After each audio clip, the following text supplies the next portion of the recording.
నేను రేవంత్ రెడ్డికి డైహార్డ్ ఫ్యాన్ని. నేను రేవంత్ అన్న పొగుడతావు కదా, మీ రేవంత్ అన్న ఇట్లా కూల్చేస్తున్నాడు మధ్యతరగతి కుటుంబాలని. ఎవరికైనా ఇది న్యాయం అనిపిస్తుందా? ఈ కాలనీలో జరిగేది న్యాయమా?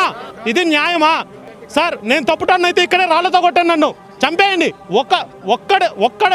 ఒక్కడైనా నేను తప్పుగా మాట్లాడితే కత్తితో వచ్చి పొడవండి. ఇప్పుడే నేను చెప్పేది అన్యాయమా? నువ్వు రిజిస్ట్రేషన్ ఎందుకు చేసావు? 5 రోజుల ముందు ఒక విల్లాకి రిజిస్ట్రేషన్ చేశాడు. 5 రోజుల ముందు రిజిస్ట్రేషన్ డబ్బులు 4 లక్షలు చలాన్ కట్టుకున్నాడు కస్టమర్. ఎవడికి పోయినట్టు డబ్బు? ప్రజల డబ్బులు మొత్తం నువ్వు తినేస్తావు. రిజిస్ట్రేషన్ ఆఫీస్లో ఉన్నవన్నీ ఇష్టం వచ్చినట్లు కూలిస్తే నువ్వేం సీఎం అయ్యా? తమ్ముడు మీకు సిగ్గులేదారా మీ అన్నకు చెప్పడానికి అని అడుగుతున్నారు. ఇట్లా ఇల్లీగల్ అని రిజిస్ట్రేషన్లు చేసే భూములన్నీ కూల్చేస్తున్నాడు.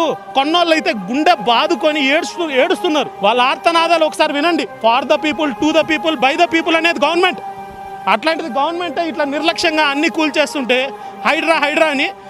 మీరు హైడ్రా అనేది నిజమైతే ఫస్ట్ సబ్ రిజిస్టర్ ఆఫీస్లో హైడ్రా నోటీస్ పెట్టు.